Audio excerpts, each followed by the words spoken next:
uses me low. You know my heart's in the basement, my weekend's at an all-time low.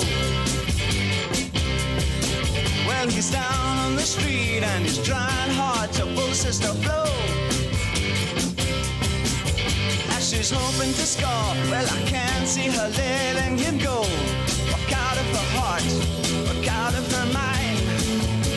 No, no, no, she's so swissy in her satin and tie, in her frock coat and bibbidi-bobbidi hat. Oh, but I could do better than that. The concepts of the albums was that the band didn't come from Earth, you know. So I guess we played that part to some degree. That seemed to communicate. You know, I mean, we used to get fan mail, lots of fan mail, you know, where people actually did believe that. I said, no, Yorkshire, honest. Oh, from Yorkshire?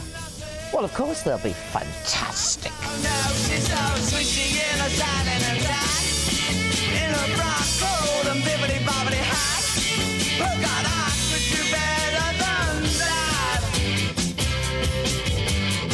The glam period, the rock, the zaniness, the theatrics, that period of Ziggy Stardust, to me, is what David Bowie will long be remembered for. I mean, it was completely different to what anybody else was doing, you know. I mean, how we came up with the stuff, I don't know. Where he got it from. We'd just come off stage and we had like jeans and t-shirts on, just chilling out. And three guys bulled up and they had roller skates on, dresses, beards, full makeup, earrings, the works. And they just stood in front of Mick, Trevor and I. And one guy just went, "Gee man, you're really weird."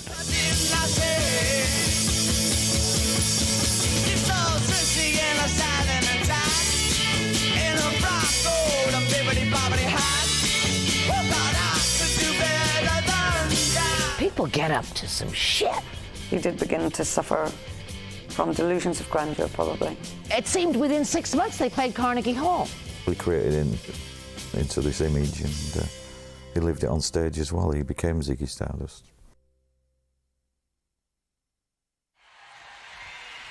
Of all the shows on this tour, this particular show will remain with us the longest, because not only is it the last show of the tour, but it's the last show that we'll ever do. Thank you. We'd been together for about 6 months as a band called Rono. Bowie rang up and asked if we'd come down and do a John Peel show, radio broadcast. So they said, yeah, they'd come down and do it. And I was told that I wouldn't be playing bass. It'd be Ebbie Flowers playing bass. So I went down with them anyway, just for the ride, you know, just to go down there. And I gets down there, and there's Bowie there, and there's all these other people there, and all the gear's set up in Bowie's front room to rehearse and stuff. There's Danny Gillespie and some of his mates and that. And then all of a sudden he turns around and he says, "Well, you're playing bass now because Ebbie can't make it." And I said, "Well, how many songs have I got to learn then?" So he says, 12. which was actually most of Hunky Dory.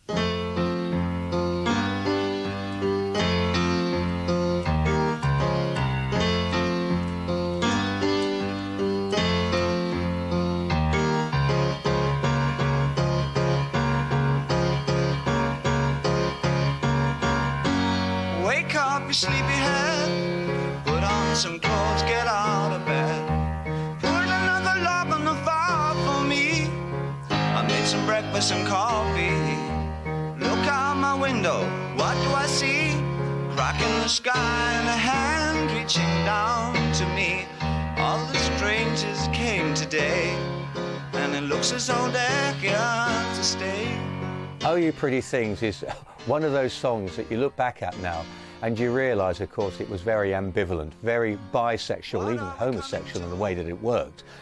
And the era it came out in, of course, people were opening up their whole horizon to accepting anything. Sexual experimentation was regarded as part of the era. People talk about the permissiveness of the 60s, but it was a very straight-laced permissiveness to some extent, at least as far as the public was concerned. When Bowie declared his homosexuality. That was early in 1972, and it created quite an uproar, really. It was not a bad thing for him in this country, although it certainly wasn't the norm. No one had ever really heard that from a rock star before. Yeah, no, and I don't think England was shocked. It was just everyone was shocked because no one was talking about it. So you would go to the Sombrero where, it wasn't even a gay club, but there were lots of gay people there. You go across the street to the gates. There was plenty of all of this excitement going on, in our cities where it was a little hipper, but no one talked about it. I can remember this uproar in the UK when he did make this declaration of homosexuality as a teenager, buying Melody Maker every week, and I'm pretty sure it was in Melody Maker that this was first announced. And and even the little girls were just thrilled with this, because on the one hand there was perhaps Mark Bolan, who was very pretty and glittery and great pop rock singles, but David Bowie was something more alluring. Oh, you pretty things, don't you know you're driving your mamas and papas insane? Oh, you pretty things, don't you know you're driving your mamas and papas insane? Hunky Dory is such an odd album because it's out of time and out of sync. If you actually look at the early Bowie albums, by the time he got to The Man Who Sold the World, he'd really gone into his stride with a heavy sound. And then he took a complete directional change with Hunky Dory, which in a way should have come before The Man Who Sold the World, because The Man Who Sold the World led on to Ziggy Stardust. Hunky Dory has such a diversity of style. It's got the music hall element in there, it's got the acoustic element in there, as well as the heavy stuff. And yet, although The Man Who Sold the World established Bowie as a credible artist, as a performer, whereas everything before was a little bit odd, eccentric and almost gimmicky, Hunky Dory was the album that most Bowie fans would now look back at and say, well, that was when we really started to identify with what he was doing. And that's when the chameleon aspect started to come through, because it did have such a diversity, and it was all locked together by Bowie's own personality and force of talent. It's debatable as to if Hunky Dory was the start of his career. Of course, it had Space Oddity. This is names that's on to ground control. I'm stepping through the door, and I'm floating in a most of the huge way, and the stars look very different today. But I think a lot of people began to think of him as being a one-hit wonder, because there was very little happened after that. He had The Man Who Sold the World, which was a big hit for Lulu. His album of the same name was very rocky, which maybe a lot of people didn't take to. But I guess by the time Hunky Dory came along, that was the album that set him up. It put him on a roll, and I think that was the one that people genuinely think of as being the start of his career. I met him before we went down to London. I went to see him do a show in Harrogate, and he just looked quite normal then, I mean, just long blonde hair and tight black leather pants and a shirt on. He didn't look any different to any other sort of folky looking person or anything, and he didn't really have any real impression. I just thought, this guy used to play an acoustic guitar, and that was about it, really, and that was my first impressions of him. But then when we got down to London and started working with him, then you realise that this guy's a bit different, he's a bit odd. Working with David was different. It was, sometimes a matter of keeping up with where he was going, and I mean, he had a knack of not knowing anything about studios, which he didn't. I don't know if he does now. And he'd see an accordion or a trumpet or some instrument that the band who'd just been recording had left behind, and we'd be saying, this track needs something else. And he'd go, oh, I know what, let's use the accordion. And we would be going, oh, you're joking, that won't work, that doesn't fit. and he would do it and mess about with it, and it would work. And like nobody could see it.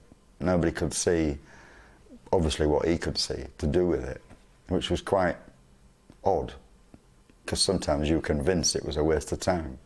We went to the pub together, we went to restaurants together, we did everything. You know, when we first started gigging, before even before the concept of Ziggy had come up, we were out doing some pub gigs and stuff, and Bowie had an old Rover, and we'd sling all our gear in the back of the Rover, and we'd all get in the car, and he'd drive off to the gig, and we'd play the gig, and then we'd all drive back to Haddon Hall. So it was like a band thing, you know, it was a band, except that he was David Bowie, you know, and we were the band with him, behind him, you know, so it was all done together. It was all, we did everything, everywhere we went was together and stuff. I think he liked that, because he'd been on his own for so long as just a solo artist doing acoustic stuff, that to have the band around him all the time, he could bounce off us, you know, which was great for him, and it was great for us. The thing about it is that the first show or the second show was just so boring. And it really was just as boring as it could be. And the songs were great. So after the show, I said to them, I said, you know, guys, I think it would be totally cool, you know, it really would be cool if we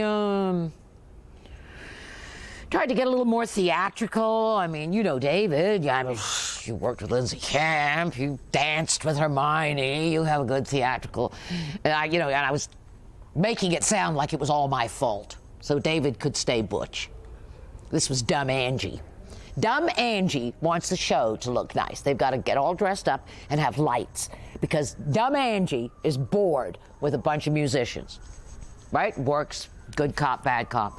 David was, you know, well, I don't know, Angie. There's an idea, though, you know, looking at the boys from Yorkshire, and the boys are looking at me, and I'm going, listen, guys, it'll be cool. It'll really be cool. You don't have to wear anything you don't want to. You don't have to dress up any way you don't want to. You have to choose how you want to look. If you don't make the choice, I'll make it for you. She was like the fifth member of the band, I would say. She was there for everything. She had so much energy, it was just unbelievable. I mean, this was a woman who organised everything. She organised all the stage clothes, she organised the making of things, she organised Bowie, getting us from A to B. She was like a full-on tour manager in a way, you know. I mean, she really did get involved. She was a lot to do with it. I said to Ronno, I said, how about... He always looked beautiful. You know, his shirts, his mom just kept him immaculate. His shirts were starched and perfect, and I knew that's how he liked to look. And I said, well, Ronno, how about a suit? You know, some kind of... Well, I don't want to look ridiculous when everyone else is wearing costumes. I said, well, how about a gold lame suit? Oh, I don't know about that, Angie. That's Elvis, innit? I said, come with me to the shop. I've seen one, it's gold, but it's not lame. It was like tiny, tiny, thin corduroy, but gold, I mean, shiny gold. Ronno loved it. Ooh, I look fabulous in this. Hey, no, no.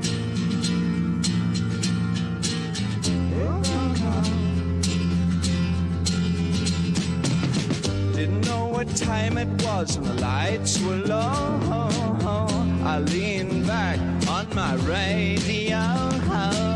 Some cat was laying down some get it on rock and roll, he said.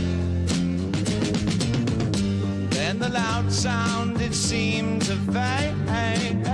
Came back like a slow voice on a wave of phase. That was no DJ, that was hazy cosmic jive. The relationship between Bowie and Mick Ronson on stage was very interesting, because it was quite the opposite to the normal macho relationship between band members on stage. There was something pretty alluring about the way that they were with each other. I remember when they did Starman on Top of the Pops in '72, and David Bowie put his arm around Mick Ronson. He did it in such a way that a whole generation of teenagers were just gobsmacked. And then, of course, later that year, when in Suffragette City, for the first time, Bowie simulated fellatio on Mick Ronson's guitar. There was massive hysteria about that. That was just something that had never been seen before. That was fantastic. This was taking stagecraft to the next level, really. Poor Rono, his mother, she said to me she said, well, I'm so glad you called and warned me about the photograph in Melody Maker. Because I called her and I said, oh, it was a big setup shot. I didn't want her to worry, you know, I didn't want her to have a fit, you know, just because we were taking liberties with her handsome son, making it, you know, look great on stage. And I didn't want her to think it was, you know, something she shouldn't be aware of, she couldn't be proud of. I said, nah, just say to them, look at that. There's a starman waiting in the sky. He'd like to come and meet us, but he thinks he blew our minds. There's a starman waiting in the sky. He told us not to blow it, 'cause he knows it's all worthwhile. It's only let the children use it. Let the children. Yeah, Mick as a guitarist was, he was a tasty player. He just had a knack of playing really simple but tasty, that really communicated. But you knew it was a good player playing it, and just little twists of the notes showed he really knew his stuff.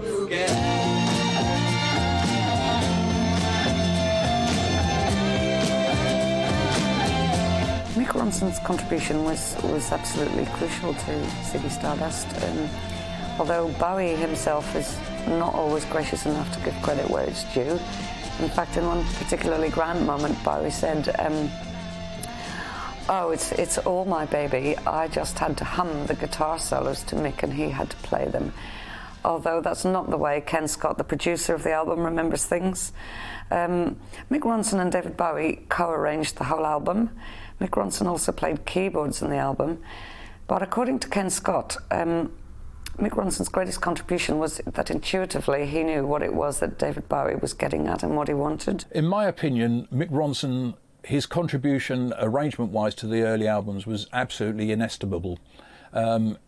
Being the guitarist in the band, he had a great sense of economy, when he could let loose with the orchestra, when to hold it back.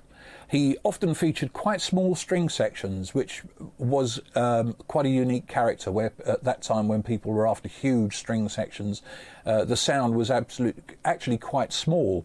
He could be majestic, as on Life on Mars. He could be very simple, as on Starman, which is almost corny, some might say. So there, his orchestral writing was definitely underrated. His rhythm arrangements were great. He had a great sense of dynamics. Mick Ronson was a fantastic guitarist. He wasn't just a trash rock guitarist, which he was known for because he inspired so many trash rock musicians over the years. He was very delicate when he needed to be, very fluent, very fluid. He made the guitar speak, and again, although he's always praised and hailed, I think a lot of what he did is lost because he's known for one particular style, and of course he went on to work with Ian Hunter as well. I've always felt if Mick Ronson was allowed to in the studio, sadly it'll never happen now, was allowed to run free and actually bring out all the elements that made him such a talent, he would come up with an album that would surprise a lot of people. Only that could have happened at some point, but he's always known as being the trash rock god, and that's not a bad thing to be, actually, when you look at the musicians he's inspired over the years, from Hanoi Rocks to Guns N' Roses.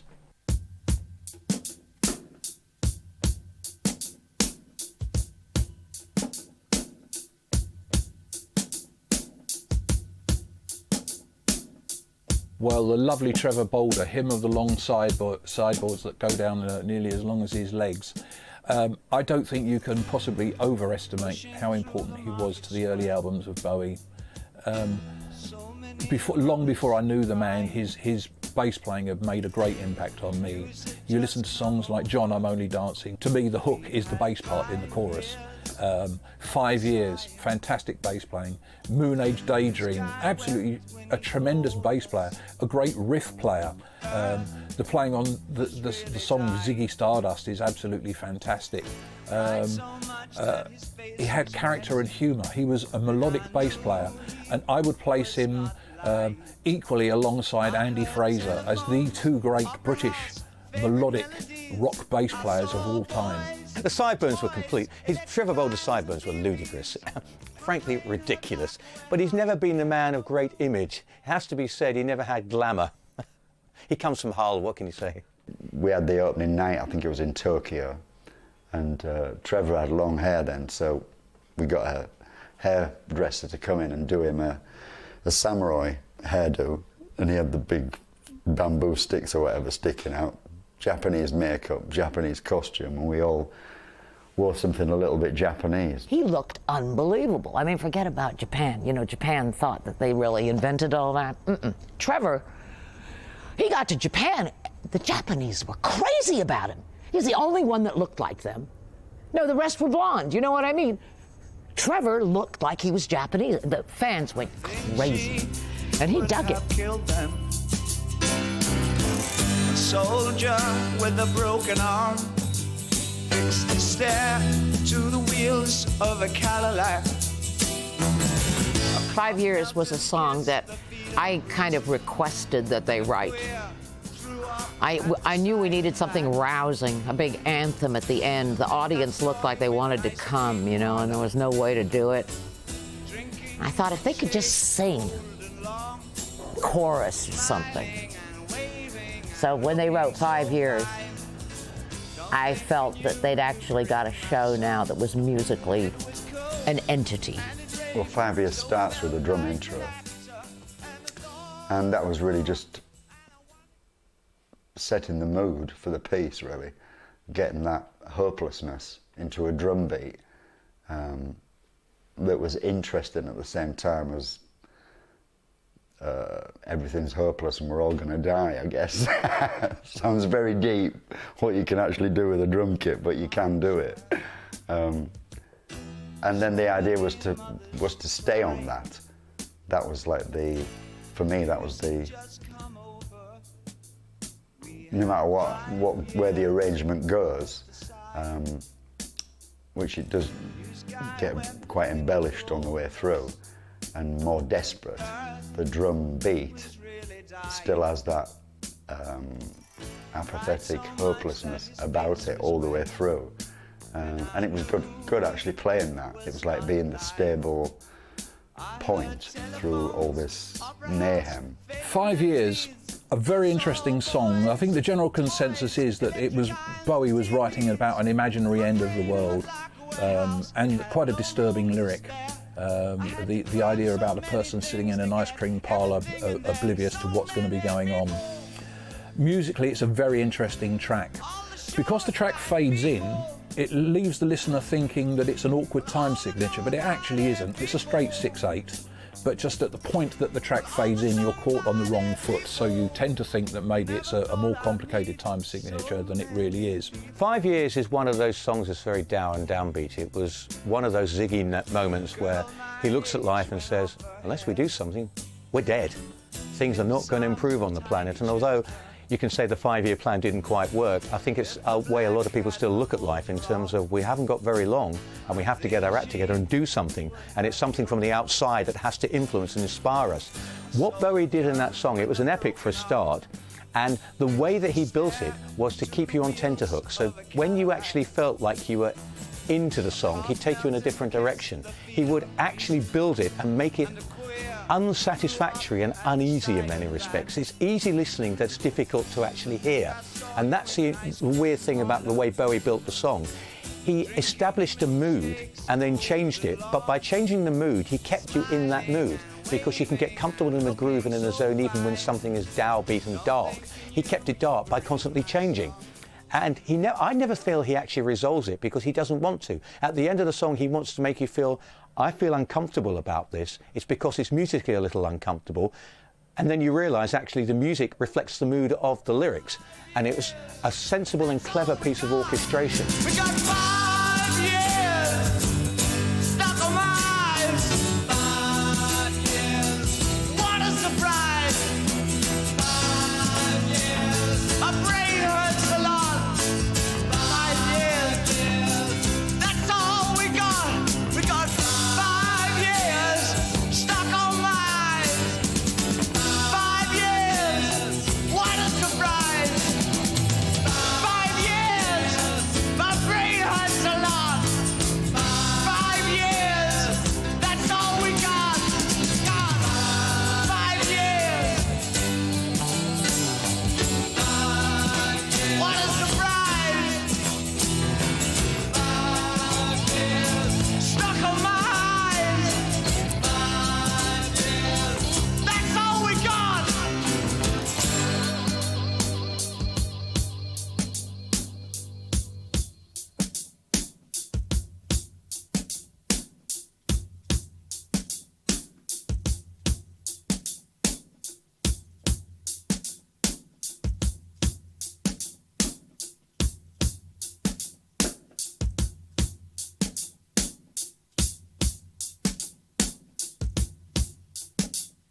Woody, like Trevor, is one of the great underrated British rock musicians.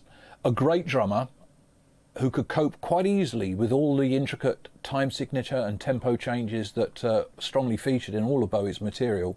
And yet he could be so simple. You'd listen to him and you would think, well, this is not a jazz player along the lines of a Bill Bruford or something, yet he was quite capable of handling any of that style of music. And he made some great performances. 5 years was a fantastic accomplishment for him. Life on Mars, again, was absolutely great.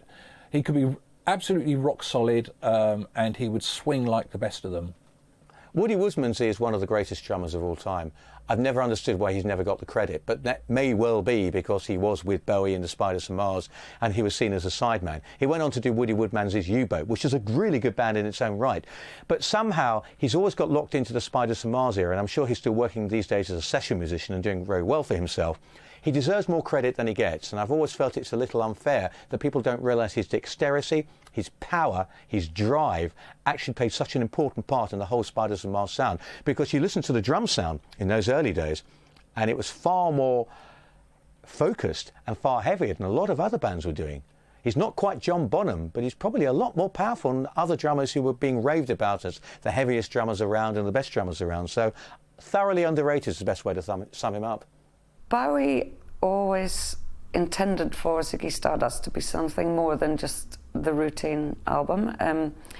He saw it in pretty grand terms, and he wanted it to be... He actually wanted to write some sort of musical or opera, but he kind of lessened his ambition to the degree that he wanted to do something which would bring in theatre and mime and cinema, all those kind of very dramatic qualities, clothes, everything, all sorts of visual and theatrical aspects all woven into the one thing, which he did succeed in doing.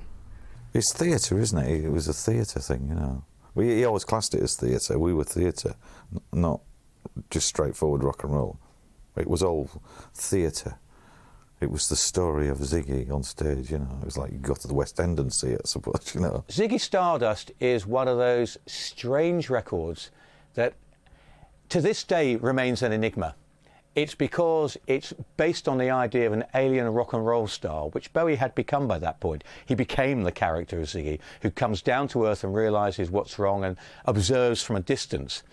But it remains an enigma because the album grew away from that concept. It was bigger than the concept.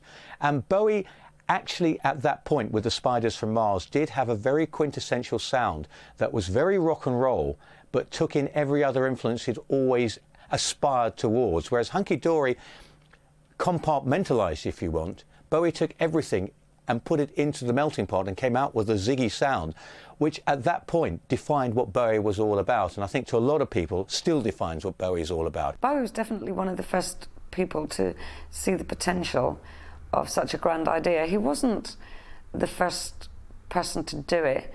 The Who were probably there with Tommy. Sgt. Pepper was a bit of a concept. At least it started as a concept. It didn't necessarily end up as one.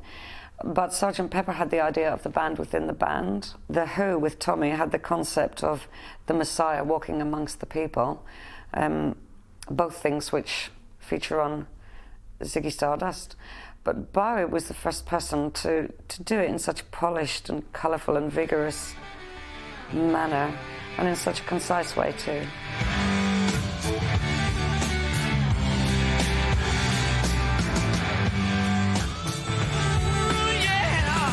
It is heavy metal, it is punk, it is glam, it's got all those things in there, but ultimately it's Bowie. It's the sound of Bowie. And to this day, that's the way to describe it, because it grew apart and away from its influences and took on a life of its own. Tony DeFries was very interesting because he allegedly decided that Bowie should live like a star before he was actually one. And so people were hired to enable Bowie to live a life of celebrity that he hadn't actually earned yet. It gave the illusion that he was a massive rock star before he actually was, and people believed it. So it was a case of art manipulating life in a way. We toured America on the first tour for 3 months, And in that 3 months, I think we did 10 concerts. One in New York, one in Boston, one in Detroit, one in Miami, San Francisco, Phoenix and LA. And we'd do a gig and have 2 weeks off and stay in the best hotels. I mean, the best hotels with suites, fly first class everywhere, limousines everywhere. And he hadn't sold a record. How could he have been so important when they didn't sell any records? Because Tony DeFries talked RCA out of the tour support that helped keep them going long enough for the record sales to catch up. So it wasn't that they weren't good or anything like that, or that they couldn't sell records. It's because the audience had to catch up and grow up and understand what was going on. There was about a 2-year lag before they started selling. But to give RCA credit, and Tony DeFries, he kept RCA interested in paying, and RCA kept paying, and they were very kind.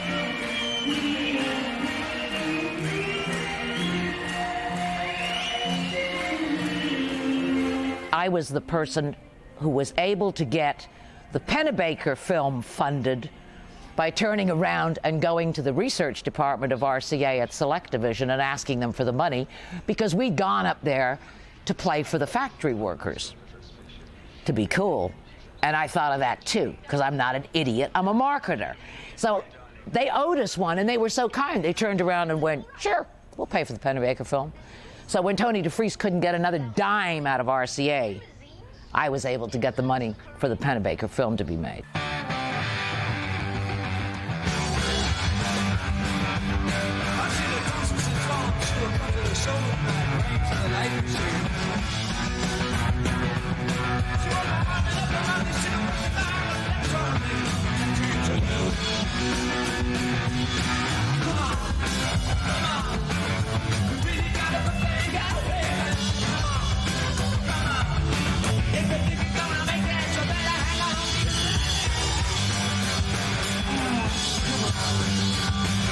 Pennebaker really captured glam rock at its best, at its peak, and he was lucky enough to capture it on a really historic evening.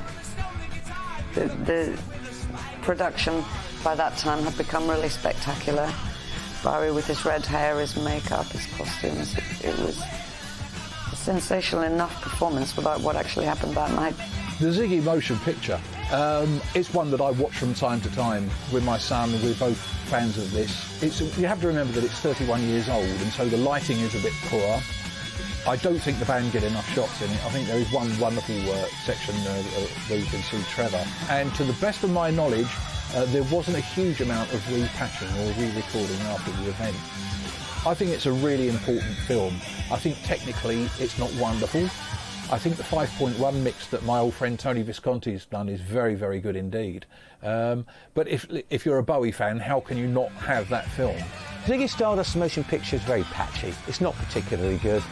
It really shouldn't have been made because it didn't live up to where Ziggy Stardust should have been.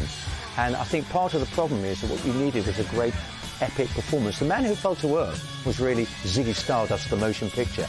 That should have been renamed Ziggy Stardust, the motion picture. But the actual movie itself is a little disappointing. It's a little flat. It doesn't quite capture the grandeur of the vision, the topicality of what Bowie was talking about, and more importantly, the urgency of the whole thing that surrounded him. And I think it really let down the whole image. I think it's really important, and it's just great. I think the inclusion of little things like the audience and the police outside of Hammersmith Odeon is just great. It takes you back in time. I think it's something that every Bowie fan has to own.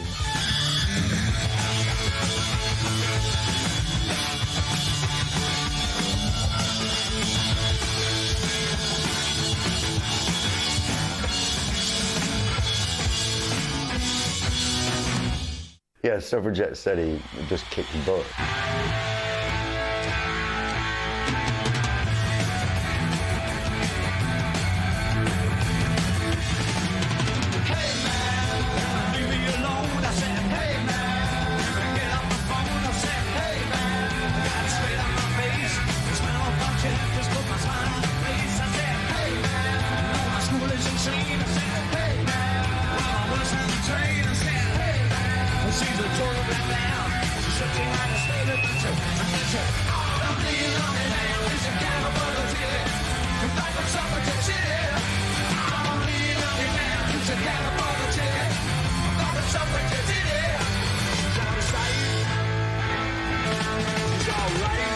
Suffragette City, what a great simple track. It's like the best of the Stones and T-Rex all rolled into one. Another open tribute to Velvet Underground, who obviously influenced Bowie a lot. It's a swaggering rock track in the key of A, the big open A chords, which are a rock guitarist's delight. It's like it starts and it doesn't let up, and you're in a rock and roll city, you're in a rock and roll lifestyle, and that was the intention of it. This is rock and roll, and get on board or sling your hook.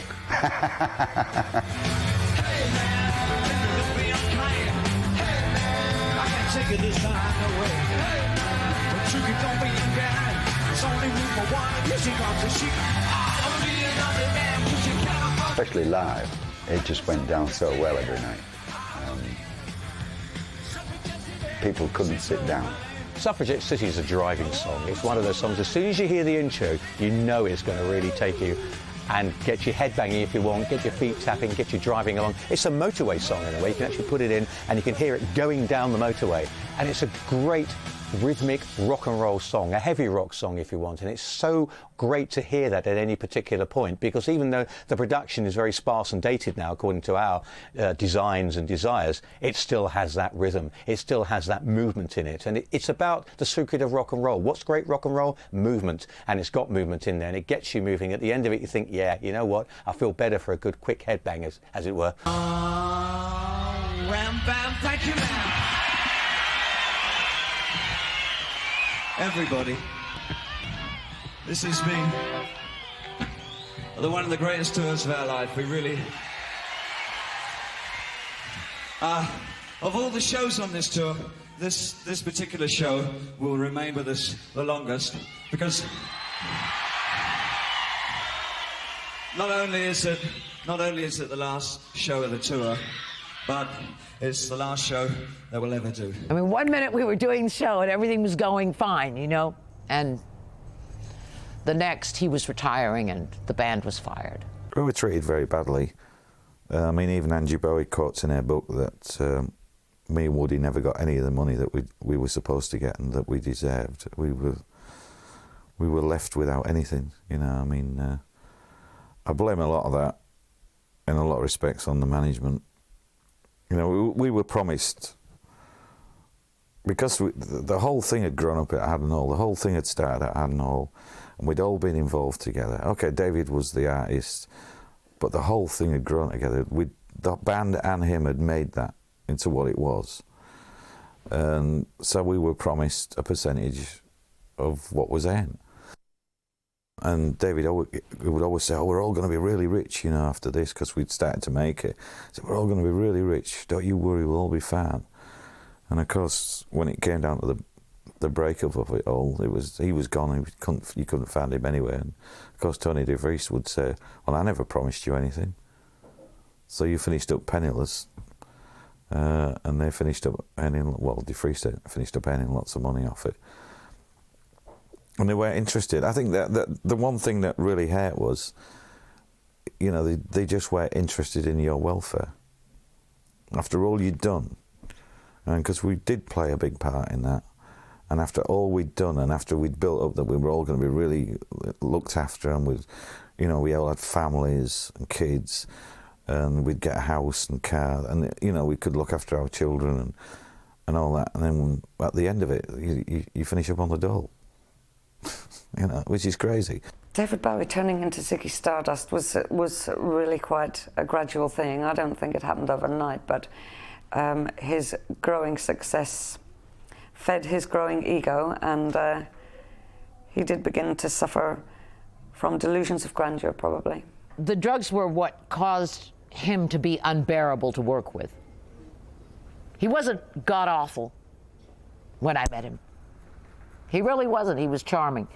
The drugs in America caused him to be, first, incommunicable. He couldn't speak. He couldn't put two words together. Throw him on a stage, he was fine. He could do the whole show and come off and he'd be a blithering idiot. But like Marianne Faithfull, throw him on a stage and he was fine.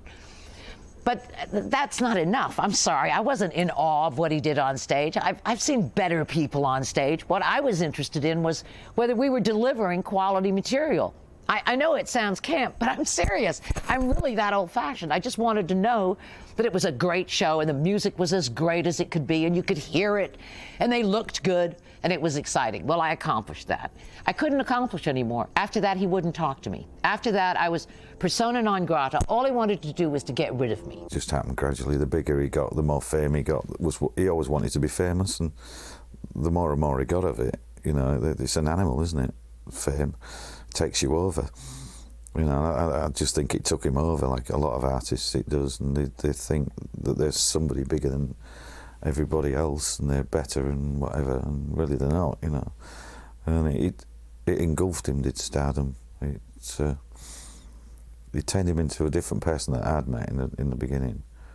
You know, I mean, I think he's back to how he was before, you know, now, or has been for many years most likely, but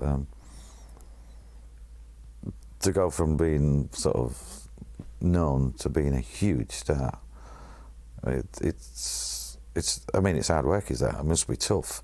I mean, generally I guess it was fun as well, above everything. You did your job, you did what was wanted live and everything else, and you had a good time. It's like that thing of the happy times are getting there, not necessarily when you get there. You know, when you look back, you realise that they were the good times, and you didn't sort of notice the really good times because you were going through them, thinking the good time was at the other end. But you get there and look back and you go, no, that was a good time, you know. And even sleeping in a sleeping bag on his landing in his flat, which is where we probably slept for about a year. The whole band were in sleeping bags, you know, doing the first albums and that. And at the time you think it's rough.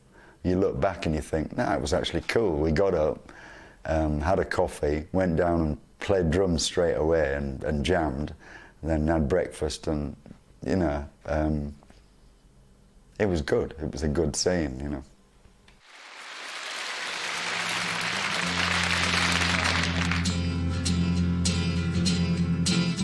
Hey, no, no.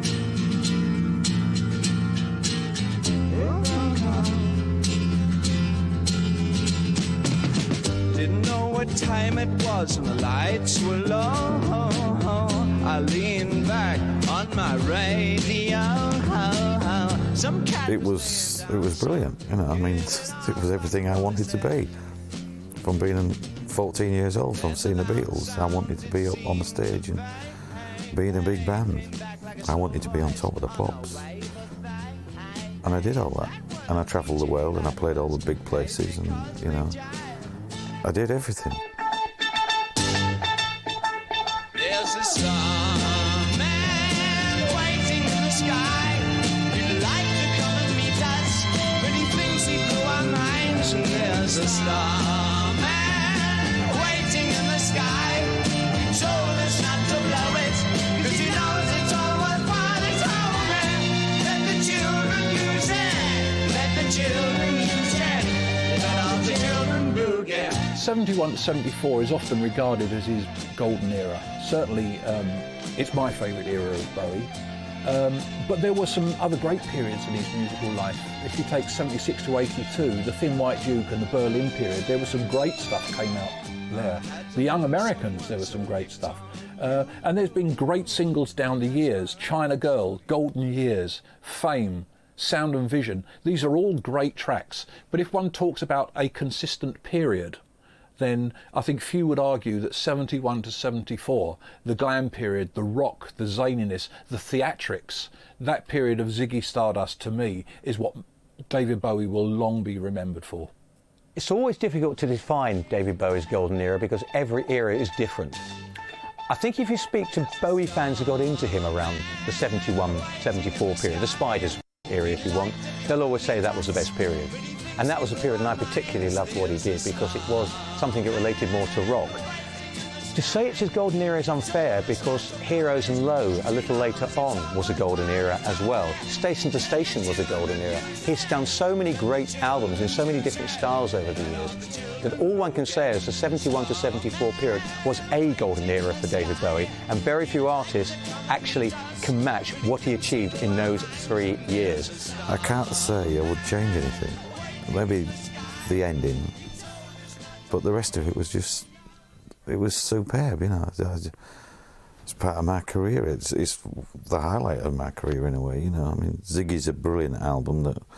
It's not my favourite album, but it's a great album that was... I think it was voted best album of all time for like 15 years in Billboard, and I played on it. From playing in Hull in pubs and clubs to doing that, it's tremendous. You know, there's not many people get that chance. I've got lots of friends who were the same age as me that never got that chance. So, I mean, I hold it right up there, that period of time. I think it was superb. I did everything I thought that rock and roll was, and it was.